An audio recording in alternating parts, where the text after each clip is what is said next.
여러분, 신방을 가면 제가 종종 듣는 인사가 있습니다. 신방 와주셔서 감사합니다. 그런데 그 인사 중에 아주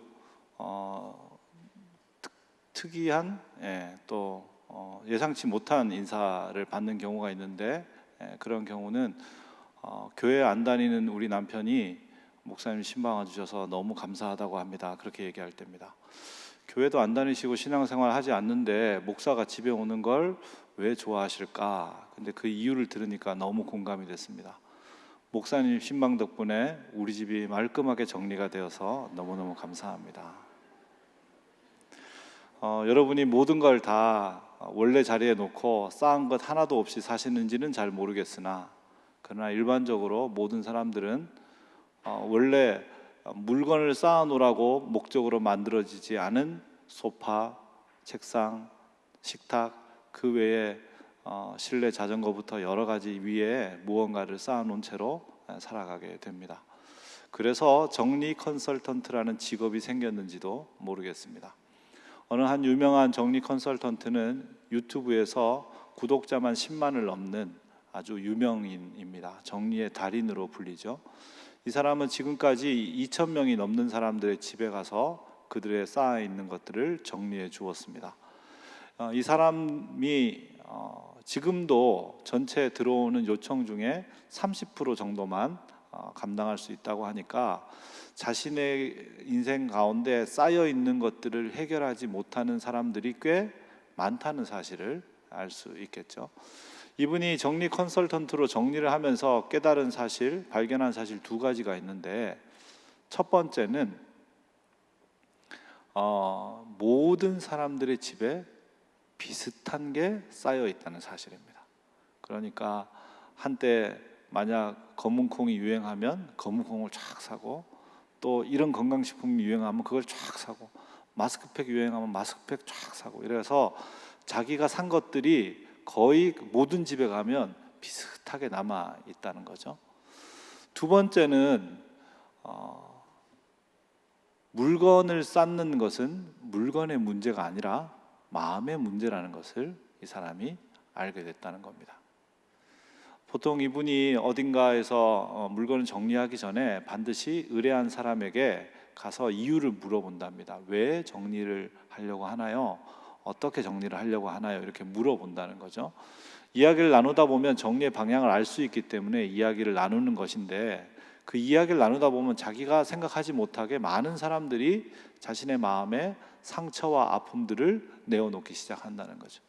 우울증을 이야기하는 분도 있고, 부모와 또 형제 간의 깊은 갈등, 부부 간의 갈등을 얘기하는 분도 있고, 또 깊은 허무 가운데 있는 분도 있고, 그런 이야기들을 막 하기 시작한다는 거예요. 그러면서 그분이 행복한 사람들은 사실 쌓을 것이 적고 많이 쌓는 이유는 행복하지 않아서이구나 라는 걸 깨닫게 되고, 그래서 쌓여 있는 것이 사실 피곤함과 귀찮음의 문제가 아니라 마음의 문제라는 것을 발견하게 되었다는 겁니다. 여러분, 오늘 본문 안에는 자신의 마음 안에 어떤 문제가 일어나고 있는지조차 잘 모르는, 정리 컨설턴트도 깨달은 문제를 자신은 전혀 깨닫지 못하고 살아가고 있는 바리새인들이 나타나게 됩니다. 왜 바리새인들이 그런 문제를 겪고 있다고 말할 수 있는가? 오늘 본문 34절, 35절 한번 보십시오. 같이 한번 읽어볼까요? 독사의 자식들아, 너희는 악하니 어떻게 선한 말을 할 수 있느냐? 이는 마음에 가득한 것을 입으로 말함이라. 선한 사람은 그 쌓은 선에서 선한 것을 내고, 악한 사람은 그 쌓은 악에서 악한 것을 내느니라. 아멘. 예수님께서 이 말씀을 하시는 맥락이 있습니다. 맥락은 지난주에 우리가 읽었던 귀신 들려서 시각장애와 언어장애가 있는 사람을 치유하신 이야기와 연결됩니다. 바리새인들은 그 치유 기적을 보면서 뭐라고 말했냐? 이거 귀신과 예수님이 동맹을 맺어서 좀 나가게 해줄게, 이렇게 해서 나가게 한 거야, 이렇게 이야기를 했던 것이죠. 그 이유는 자신들, 예수님이 얘기하는 바와 반대되는 것이 많은 자신들이 옳은데 예수님을 옳다고 받아들일 수 없었기 때문에 예수님을 그렇게 음해했던 겁니다. 그런데 이 말에 대해서 이분들이, 바리새인들이 이렇게 말할 수 있겠죠. 아니 뭐 그럴 수 있다고 말한 거야. 이야기를 했는데 좀 과하게 한 면이 있긴 하지만 그런 거야. 이렇게 변명할 수 있겠죠. 그 변명을 절대 하지 못하도록 예수님께서 오늘 단언해서 말씀하시는 것이 바로 오늘 이 본문의 내용입니다. 36절에 나오는 것처럼 너희의 그 말은 마음속에 너희의 악이 쌓여서 나온 것이다. 이렇게 이야기하는 것이죠. 마음에 쌓여 있는 것이 밖으로 나왔다라는 예수님의 말씀은 우리의 영적 삶에 있어서 아주 중요한 두 가지 원리를 우리에게 알려줍니다. 첫 번째 원리는 바로 내면에 있는 것이 외면으로 나온다는 사실입니다. 이것을 조금 더 신학적으로 설명하면 내면의 무질서가 외면의 무질서를 만들고 내면의 질서가 외면의 질서를 만든다는 것이죠. 여러분, 우리는 내면에 집중하여서 사는 것 같지만, 내면이 중요하다고 생각하는 것 같지만 실제로는 외면을 훨씬 더 중요하게 생각하면서 삽니다. 아니요, 목사님 무슨 말씀이세요? 인생이 뭐 돈도 중요하고 자식도 중요하고 여러 가지 중요하지만 제일 중요한 건 마음의 행복한 거다. 이거를 모든 사람이 다 알고 다 인정하는데 무슨 말씀이세요? 그렇게 말할지 모르죠. 그런데 우리가 정말 내면을 중요시하는 게 맞는지 아닌지는 우리가 어떤 데 시간을 쏟고 있는지 아닌지를 통해서 확인할 수 있고, 또 우리가 무엇을 후회하는지를 생각해 보면 잘 확인할 수 있습니다. 여러분, 우리가 보통 하는 후회들은 뭐 어떤 겁니까? 그때 그 건물을 팔지 말았어야 되는데, 그때 그 집을 샀었어야 되는데, 그때 거기 투자를 했었어야 되는데, 그때 그 자리에 옮겨갔었어야 되는데, 그때 우리 애를 그걸 시켰어야 되는데, 그때 그 사람이랑 좀 잘 관계를 맺어 놨었으면 좋았을 걸. 그런 것들이죠. 우리가 정작 후회하는 것들은 원하는 자리, 원하는 사람, 원하는 물건을 소유하는 것과 관련되어 있습니다. 우리가 그때 하나님하고 더 가까이 지낼 걸, 그때 우리의 영혼을 하나님 앞에 더 정결하게 할 수 있었는데, 그걸 생각하면서 너무 안타까워서 막 잠 못 이루고 막 그런 사람은 별로 없습니다. 뭐 지금 하면 되지, 우리는 그건 그렇게 생각하죠. 하지만 앞서 말씀드린 외면적인 것과 관련된 것에 대해서는 막 잠 못 잡니다. 그래서 막 한참 해결됐다고 생각하다가 또 갑자기 불쑥, 그때 내가 집 팔지 말자고 할 때 네가 말렸어야지, 팔자고 할 때 하자고 했어야지, 막 이러면서 서로 싸우고 막 그러죠. 몇십 년이 지나도 계속 후회되는 거죠, 그 일이. 그만큼 우리는 그것에 집중되어 있습니다. 그런데 우리의 영혼은 아닙니다. 내면에 집중되었습니다. 그렇게 생각만 하는 것이죠. 여러분, 우리가 무엇을 부끄러워하는지 생각하면 더 명확해집니다. 우리는 우리의 옷이 낡고 우리의 계좌 잔고가 적고 우리가 가지고 있는 외적인 모습이 좀 후줄근하면, 그러면 우리는 그런 걸 부끄러워하죠. 그런데 여러분, 우리의 영혼이 죄로 오염되어 가고 우리의 마음에 누군가를 향한 편견의 장벽들이 생기기 시작한 것, 그걸 부끄러워하지 않습니다.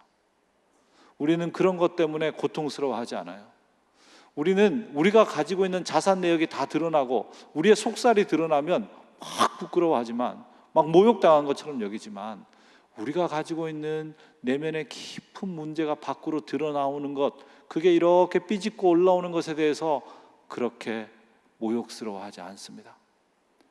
우리의 시간, 우리의 에너지, 우리의 집중력은 우리가 내면이 아니라 외면적인 것에 모든 마음을 쏟고 있습니다 라고 이야기하고 있는 것이죠.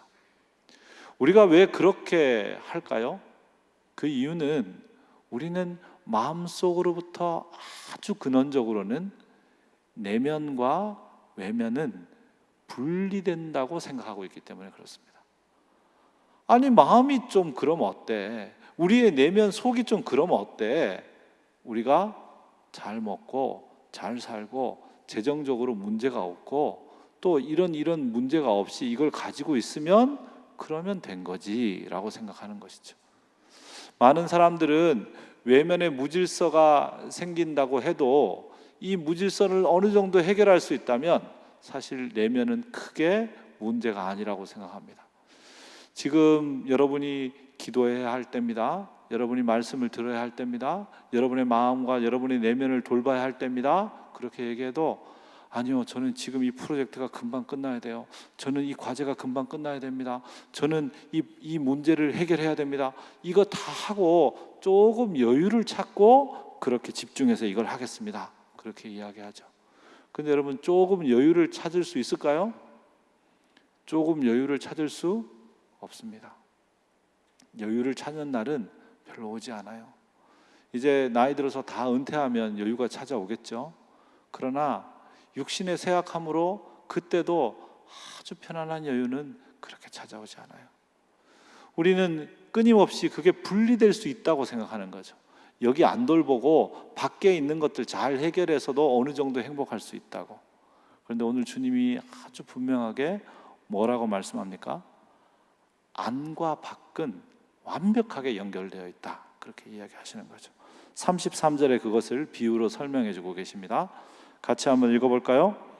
나무도 좋고 열매도 좋다 하든지 나무도 좋지 않고 열매도 좋지 않다 하든지 하라.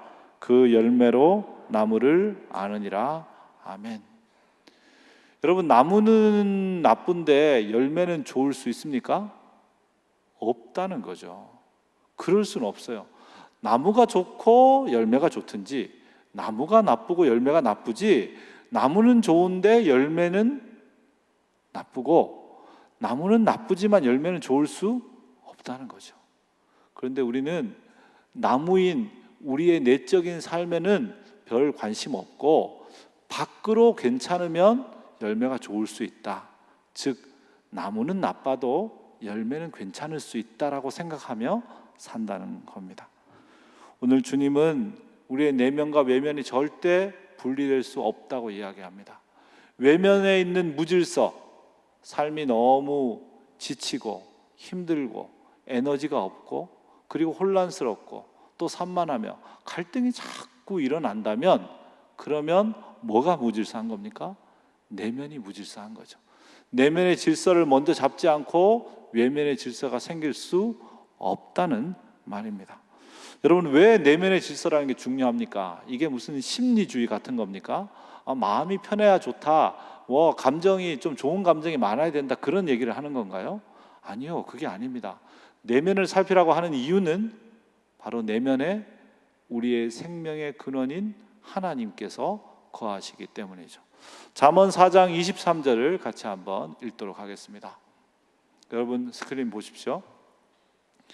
자, 한번 읽으면서 다 외우도록 하겠습니다. 아셨죠? 잠언 4장 23절 같이 읽습니다. 모든 지킬 만한 것 중에 더욱 내 마음을 지키라. 생명의 근원이 이에서 남이니라. 아멘. 우리의 마음, 즉 내면을 지키라고 하는 이유가 어디에 있습니까? 이 내면에서 뭐가 나오기 때문이죠? 생명이 나오기 때문입니다. 생명의 근원이 거기 있다는 거죠. 근데 여러분, 생명, 그러니까 끊임없이 솟아나는 생명의 원천은 어디에 있습니까? 우리는 유 안에서 계속 솟아나오는 근원을 가질 수 없어요. 그 근원은 누구로부터 옵니까? 하나님으로부터 오죠. 그래서 생명의 근원이 네 마음에 있다, 그 말은 네 안에 계시는 하나님께서 너의 생명의 근원이시니 내 마음을 지켜라, 그런 말이죠. 여러분, 우리가 내면으로 향해야 하는 이유는 바로 우리의 내면에 하나님이 계시고 그 하나님으로부터 끊임없는 생명의 에너지가 솟아나오기 때문입니다. 그 생명의 에너지가 우리 삶에 영향을 미치도록 질서를 잡아가지 않고는 결코 우리의 영혼에 참다운 평화와 행복이 있을 수 없다는 것을 오늘 본문이 첫 번째로 이야기하는 것이죠. 두 번째 원리는 여러분 이제 마태복음 12장 다시 한번 보십시오. 두 번째 원리는 33절의 하반절 끝에 있습니다. 그 열매로 나무를 아느니라. 여러분 이게 뭘 의미하는 걸까요? 뭘 의미하는지를 36절 7절을 읽고 나서 같이 한번 생각해 보겠습니다. 36절 37절 같이 읽습니다. 내가 너희에게 이르노니 사람이 무슨 무익한 말을 하든지 심판날에 이에 대하여 신문을 받으리니 내 말로 의롭다함을 받고 내 말로 정죄함을 받으리라. 아멘. 여러분 이 본문에서 36절에 사람이 무슨 무익한 말을 했다, 이게 누구를 얘기하는 거겠습니까? 바로 앞에 바리새인을 얘기하는 겁니다. 바리새인들이 무리들이 예수님이 메시아 아닌가요? 라고 했을 때 아니 메시아라니 이거 귀신하고 동맹 맺어서 하는 일이에요, 이렇게 이야기했던 거, 이 무익한 말, 이거 그 바리새인을 얘기하는 거죠. 그런데 이 무익한 말을 한 것이 36절에 하반절 보면 어떻게 된다고 얘기합니까? 심판날에 이 말에 대해서 신문을 받게 될 것이다, 그렇게 말하는 거죠. 그러니까 말이 있었던 그 모든 상황이, 우리의 모든 행위가 하나님 앞에 심판받게 될 것이니까 이건 이해가 가는 장면이죠. 그런데 37절 보시면 뭐라고 얘기합니까? 바리새인이 말 실수처럼 했다고 얘기하는 그 말이, 그 말로 뭘 받고요? 의롭다함을 받을 수도 있고 또 그 말이 뭘 받을 수도 있고요? 정죄함을 받을 수도 있다, 그렇게 말합니다. 여러분 우리는 기본적으로 우리의 삶에 맺어왔던 삶의 열매로 하나님 앞에 최종적으로 판단을 받는다는 생각을 가지고 있습니다. 그런데 우리의 삶에 맺은 열매에 대해서 대부분의 사람들은 무엇이 열매라고 생각할까요? 눈에 보이는 선한 것이 열매라고 생각합니다. 내가 누군가를 도와줬다, 내가 누군가에 좋은 말 해줬다, 누군가를 사람들 앞에 좋게 칭찬해줬다, 그러면 그게 눈에 보이는 선이죠. 바리새인들도 똑같이 생각했습니다. 바리새인들은 다른 사람들에 비해서 훨씬 더 선한 일을 많이 했던 사람들이죠. 율법이 정한 선을 충실하게 지켰던 사람입니다. 보통은 곡물에 대해서만 11조를 드렸는데요, 바리새인들은 채소까지 포함해서 11조를 드렸습니다. 보통은 1년에 유대인들은 정말 꼭 절대 빠져서는 안 되는 금식일이 대속죄일에 금식하게 되어 있었는데 바리새인들은 한 주에 2번씩 금식했습니다. 그러니까 그들이 행한 선을 볼 때는 엄청난 거죠. 그런데 그들이 쌓은 그 모든 것이 뭐라고 이야기합니까? 예수님이 선이 아니라 악이라고 이야기하는 것이죠. 그들이 한 그 모든 행동이 그들의 뭐가 될 거라고 생각했습니까? 열매가 될 거라고 생각했는데요. 그런데 예수님께서 그들을 위선자, 즉 가짜 선, 가짜 열매를 맺은 자들아 라고 말씀하시면서 그들이 사단에 속아서 내면을 향하지 않고 외면을 향함으로 가짜 열매를 맺었다고 말씀합니다. 그래서 34절에 그들을 독사의 자식들아 너희는 악하니 라고 이야기하고 있습니다. 겉으로 봐서 바리새인의 악한 건 하나도 없죠. 다 선한 것만 하고 있는데, 그런데 그들의 실제 열매는 가짜다, 그런 말입니다. 여러분 우리가 경건 생활을 하죠. 우리의 신앙생활 전부는 어디를 향하게 되어 있습니까? 우리의 내면에 계시는 하나님을 향하게 되어 있습니다. 우리의 기도도, 우리의 예배도, 우리의 찬양도 다 거길 향하게 되어 있죠. 그런데 우리가 그런 행동을 하면서 사람들을 의식하고 다른 사람보다 내가 더 신앙적으로 이제 높은 수준에 이르렀다고 생각하고 내가 드디어 신앙에 무언가를 얻었다고 생각하면, 그러면 그건 내면을 향하는 게 아니라 사실은 또 외면을 향하는 것이죠. 사탄은 이런 방식으로 우리의 열매가 시작은 진짜 열매를 시작하지만 결국은 껍질밖에 남아있지 않는 가짜 열매가 되도록 만들어 버리는 겁니다. 그러면 외적인 건 중요하지 않다는 말입니까? 아닙니다. 그런 말이 아닙니다. 그런데 그럼 왜 자꾸 내면만 얘기합니까? 외면이 중요하지 않다는 것이 아니라 외면의 모든 열매는 결국은 다 사라지게 된다는 걸 말하는 것이죠. 로마서 8장 20절 한번 찾아보십시오.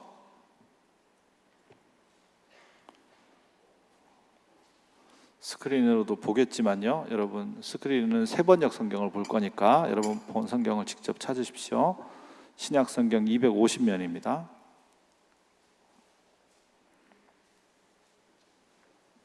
로마서 8장 20절 제가 먼저 읽겠습니다.